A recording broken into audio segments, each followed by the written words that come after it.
In this video, I'm going to show you how to use the calculator to do a linear regression and certain things that you would have to have turned on. In the TI-83 calculator, we're going to want certain stats available. So you're going to want to check that your mode, and you want to make sure that down here where it says stat diagnostics are on. If they're not on, you want to arrow down and turn that on. I'm also going to go back up and turn on math print and hit enter for that, so that I'm in the normal mode, but it really doesn't make a difference. So I'm going to come out of this. So I'm back to the main screen, and I want to enter this data into the calculator. So the way I'm going to do that is I'm going to hit stat, and I'm going to edit. And I'm going to edit my list. Now if my lists already have stuff in them, I can arrow up, I can hit clear, and then enter, and it will clear the list. I can arrow up, hit clear, and then enter, and it will clear the list. Don't hit delete, hit clear. If you delete, then the list goes away, and I don't know how to get it back. So now we want to enter all this stuff in. Our X values will go in L1, our Y values will go in L2. And so you literally just type the number in, hit enter every time.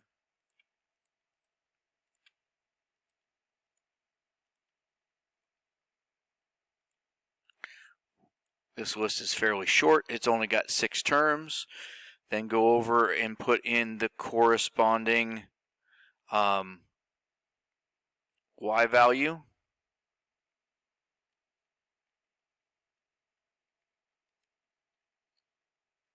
Okay, and if you don't have the same number of items in each list, then this is not going to work.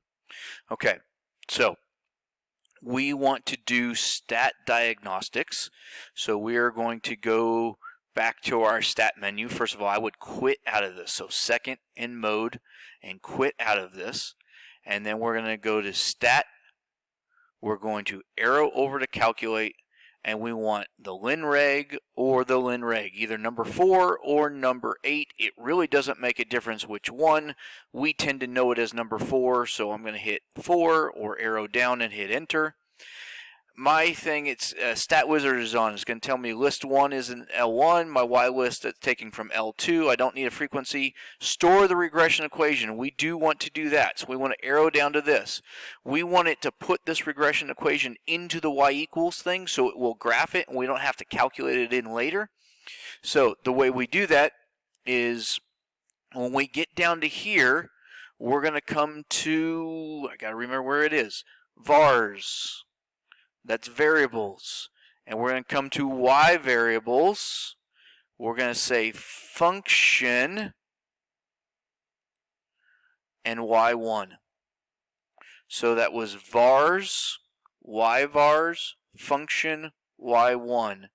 And so this is going to go into Y1 in our Y equals menu. We'll hit enter, and then does it want us to calculate it? We say enter again, and bam, there's our thing. So our slope is negative 0.96. Our y-intercept is 79.0 or 79.03 repeating, it looks like. And the one that we're going to care the most about is the R value down here. This is Pearson's correlation coefficient. Its R value is negative, which means the slope is negative. It has a negative correlation, meaning as one goes up, the other one is going down.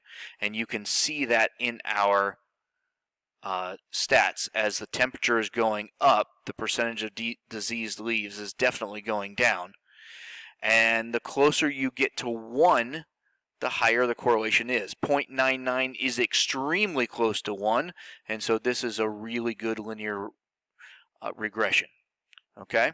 Now, in order to graph this, first of all, just to graph the points, I'm going to actually I want to turn my plot on. And so I need to go up to plot 1 and hit enter. If I really needed to, I could do second in Y equals, and I could figure out what that plot is using. It's using L1 and L2, and it's doing it as a stat plot.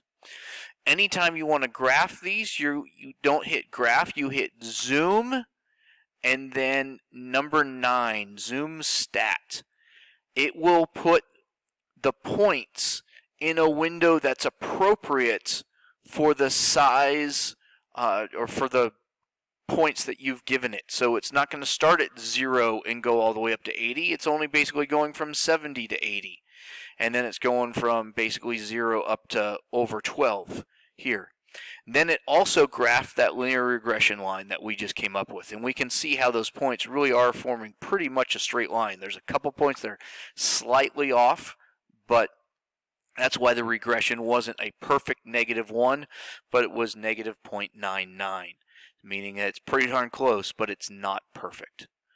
Okay, so there's the steps for how you would do number 1. And again, if I were to come back to this, quit out of this, come on now, quit out of this. I guess I'll just hit clear. There we go. If I really need to come back and get that thing again, there's my linear regression. It used L1 and L2 and then comma Y1. If you have an 83 and you don't have that stat wizard, this is the way you would do it.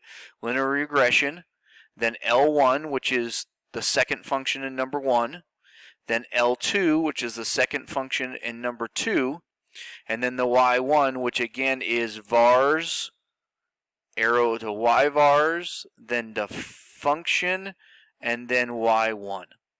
Okay? And then that will spit it in exactly what I want. All right? There's the steps on the TI-84 calculator.